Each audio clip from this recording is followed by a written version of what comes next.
Hello and thanks for visiting my channel. Today I'm going to share with you some pros and cons of using a rooftop cargo box.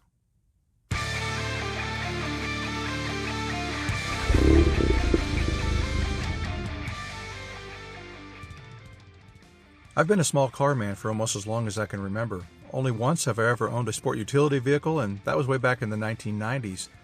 And I didn't keep it for very long. I've never owned a pickup truck, I just don't feel like I need one. So small cars just do it for me. I love their efficiency, their practicality, and they're fun to drive.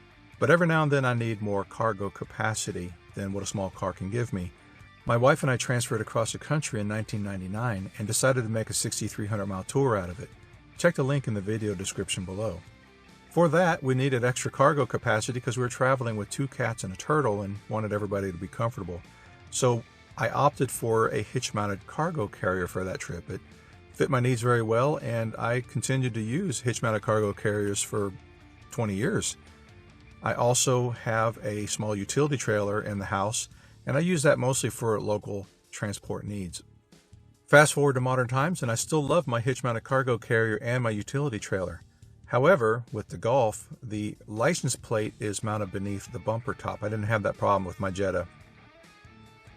I don't like having my license plate obscured. It draws unwanted attention, so that compelled me to stop using the cargo carrier for anything except for maybe transporting some bicycles.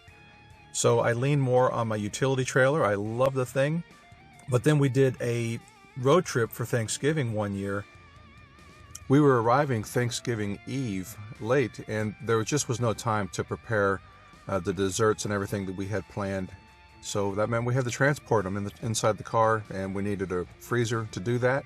I was going to hook up the utility trailer and make a run for it. I don't mind traveling with that thing. I love it. But our hosts live in a downtown neighborhood, and parking is limited. So I didn't want to be that guy taking up extra parking space if I didn't have to.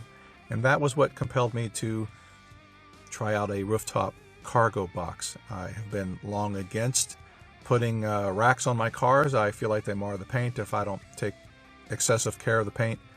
And so I've just been shying away from it for 20 years. But we needed to reduce our footprint in downtown, so I went ahead and made a plan to keep that rack on the car only when I need it to be there and never more. And so we used a cargo box for that trip. That was my start. These have the potential to be among the most expensive of transport options. You can get into a cargo box if you got a cheap rack and a cheap box. You can probably get into it for about $500, maybe a little more than $500. But I went with an aerodynamic rack from Rhino Rack, which was more expensive than a cheap rack, and I went with a pretty sleek rooftop box by Yakima, and so my combination was nearly $1,200. But they've got some good pros. They do carry more cargo than, say, a hitch-mounted carrier, and that of course depends on which box you choose. But the bag on my hitch-mounted carrier was 9 cubic feet, and it would expand to 11. Well, cargo boxes start at 11 cubic feet, so they're already going to be bigger. And you can go all the way up to, I think, 21 cubic feet is the biggest one I've ever heard of. So you have the capacity, and not weight capacity, that's where I'm talking about volume. Your cargo is also secured against theft because it's hard-sided and it locks. Now, obviously, any good thief with enough time, tools, and privacy can take whatever they want, but for the most part, it's more protected against casual theft. The cargo box also tends to distribute the weight of the load over the car better. On the cargo carrier, that weight is focused on the rear tires, but cargo box, it's all centered on the roof, and so that weight is pressing down on the 3 or 6 pillars, A, B, and C pillars, and then, of course, distributed onto the tires, and so the weight is distributed better. Your box is weatherproof. I should say weather resistant, because mine used to leak until I fixed it, but it's at least weather resistant, and it'll tend to keep your stuff dry. So far better than a cargo carrier will. Your parking footprint remains the same. You don't have to worry about an obscured camera or maneuvering in a parking lot or anything like that. Everything is up out of your line of sight. I can't even see mine unless I duck forward and look up at it. And so, yeah, that's a good thing. Now the cons, there are some cons with the cargo box. One of them, I think probably a big one, being storing it when it's not on your car. They can be kind of big and bulky, and where are you going to put it? You might have a space in a garage, or maybe a corner in a room or a closet or something like that, but it is something to think about. You can even store it on your car if you want, but that comes at the cost of aerodynamics and fuel economy. So the cargo box does chew into your fuel economy if you're tracking your numbers, and if you care, then it could be a problem. And having it up there, it's a little noisy too. It's not awful. It's kind of like driving across a bridge. We have a lot of bridges around my area. For driving across a bridge with a good crosswind is kind of what it sounds like. There's no howling and whistling and stuff like that. It's just kind of noise. The cargo box, if you do store it off the car, it has the longest setup time.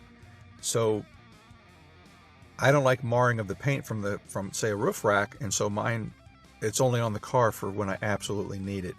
And so it's there for me. It's a planned event. I'm making a plan that on this weekend I'm going to go someplace and I need the cargo box mounted. And so part of my ritual is wash the roof, wax the roof. Then I got to put on the front bar, center it where it needs to be, cinch it down, torque it appropriately with the same on either side, back and forth, and then do the same thing with the rear bar. Then mount the box. Sometimes I can get the box up there just fine by myself, and sometimes I can't. I guess it just depends. I've got a 15 cubic foot box and it weighs 56 pounds. And 56 pounds isn't necessarily a lot of weight, but because the box is so big, it's just awkward. And so it really goes better with help. And sometimes that help is readily available and sometimes it's not. So it's just something you got to weigh. The shape and size of the cargo is limited by the shape and size of your box. And so the hitch-mounted cargo carrier, I still put some really weird things back there from time to time. Awkward sizes, heavy things, weird sized things. And you can't do that with a cargo box. It has to fit inside and close. My cargo box is about 15 or 16 inches tall on the inside, I think.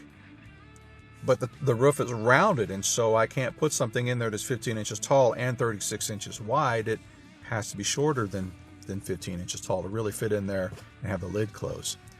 And speaking of getting it in there, if you've got heavy luggage or something like that, it might be a challenge for you to lift that stuff overhead to get it up there, particularly if your vehicle is tall or you're short.